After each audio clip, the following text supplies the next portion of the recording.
첫 시간 주님께 안녕하세요. 대강교회 오훈 목사입니다. 12월 23일 토요일입니다.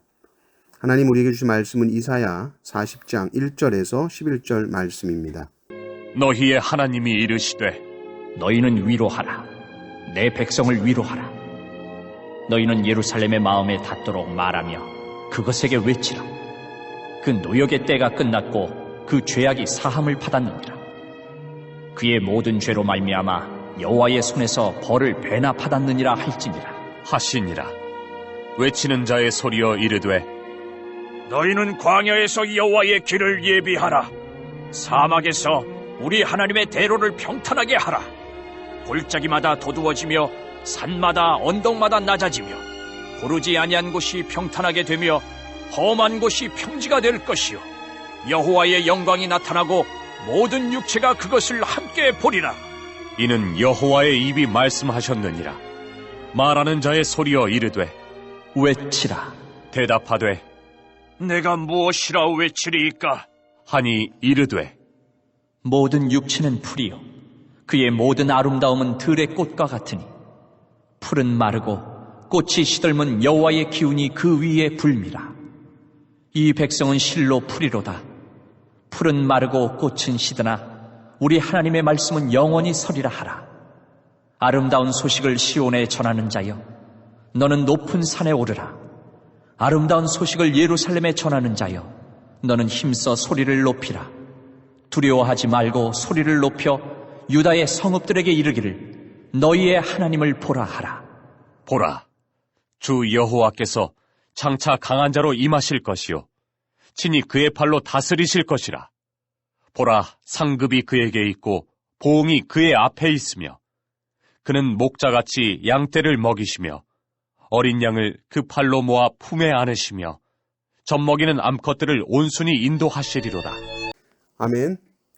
이사야서는 보통 세 부분으로 나눕니다. 1장에서 35장까지는 유다와 열국에 대한 심판에 대한 내용으로 되어 있고요. 36장에서 39장까지는 히스기야 왕 시대에 일어난 중요한 역사적 사건이 기록되어 있습니다. 오늘 우리가 읽은 이 40장부터 66장까지는 앞으로 나타날 이 바벨론 포로 시대를 배경으로 하나님의 백성들을 시대를 초월해서 위로하고 있는 내용입니다. 예루살렘은 파괴가 되어 폐허가 됐고 유다 백성들은 바벨론의 포로가 된 상황 속에서 이들을 향해서 희망과 소망의 말씀이 전해지는데 그것이 뭡니까? 위로하라. 내 백성을 위로하라. 왜요? 이제 포로 시대는 끝이 났기 때문입니다. 누가 누구를 위로하고 있죠? 하나님이 위로를 명령하고 계시고 그 위로의 대상은 내 백성, 곧 예루살렘입니다. 사실 그들은 위로받을 자격이 없어요. 죄로 인해서 버림받아 마땅한 백성임에도 불구하고 하나님께서 여전히 그들을 내 백성이다, 내 거다 라고 말씀하시는 것이죠. 여전히 당신의 약속으로 말미암아, 언약으로 말미암아 당신의 백성을 잊지 않고 기억하고 계신 것입니다.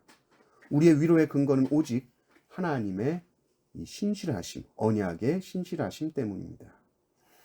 이제 하나님께서 당신의 백성들을 위로하실 것인데 어떤 방식으로 위로하시느냐? 바로 하나님, 당신이 우리에게 오심으로 우리를 위로해 주십니다. 내가 가겠다. 그러니 너희들은 청소해라. 길 닦아라. 3절을 보면 외치는 자의 소리여 이르되 너희는 광야에서 여호와의 길을 예비하라. 사막에서 우리 하나님의 대로를 평탄하게 하라. 어디로 오십니까? 오시는 곳이 광야요. 오시는 곳이 사막입니다. 그래서 광야에서 길을 예비하고 사막에서 그 길을 평탄케 하는 것인데 고르지 아니한 것이기 때문에 평탄케 하라는 것이죠. 메시아가 오시는 그 길에 울퉁불퉁해서 평탄하지 않은 모든 장애물들을 평탄하게 다 제거하라는 것입니다. 이를 누가 하죠? 세례 요한이 하죠. 그것이 무엇이었습니까? 주님의 오시는 길을 예비하는 이 평탄케 하는 작업이 뭐였습니까? 바로 회개하라, 천국이 가까웠다. 회개를 통하여 도두어지는 것이고 회개를 통하여 낮춰지는 것이고 회개를 통해서 주님 오시는 길이 평탄해지는 것입니다. 그리고 이 주님이 오시는 영광스러운 광경을 모든 육체가 볼 것이다. 그래서 주님 오시는 길을 예비한다라고 하는 것은 회개하라고 광야에서 외치는 것입니다. 그러면 그 회개의 근거가 뭐냐? 내 생각이 잘못된 것을 회개하는 것이 아니라 하나님의 율법의 말씀에 근거해서 잘못한 것을 회개하는 것입니다. 왜요? 하나님의 말씀은 영원하시기 때문입니다. 변하지 않습니다. 풀은 마르고 꽃은 시들지만 하나님의 말씀은 영원히 섭니다. 인생은 다 마르고 시듭니다. 그러나 하나님의 말씀은 영원합니다. 그러므로 다 마르고 시든 우리의 인생이 영원할 수 있는 것은 오직 하나님의 말씀을 붙들고 있을 때에만 가능한 것이죠. 8절 9절을 보십시오. 풀은 마르고 꽃은 시드나 우리 하나님의 말씀은 영원히 서리라 하라. 아름다운 소식을 시온에 전하는 자여 너는 높은 산에 오르라. 아름다운 소식을 예루살렘에 전하는 자여 너는 힘써 소리를 높이라. 두려워하지 말고 소리를 높여 유다의 성읍들에게 이르기를 너희의 하나님을 보라 하라. 인생은 다 풀의 꽃과 같이 시듭니다. 이 짧은 인생 속에서 할 일은 영원한 말씀을 붙드는 것이요, 이 말씀을 붙들고 외치는 것입니다. 뭐라고 외치는가? 너희의 하나님을 보라. 이 하나님은 어떤 분이신가? 두 가지 이미지죠. 강한 자 묘사되어 있고 또 선한 목자로 묘사가 되어 있습니다.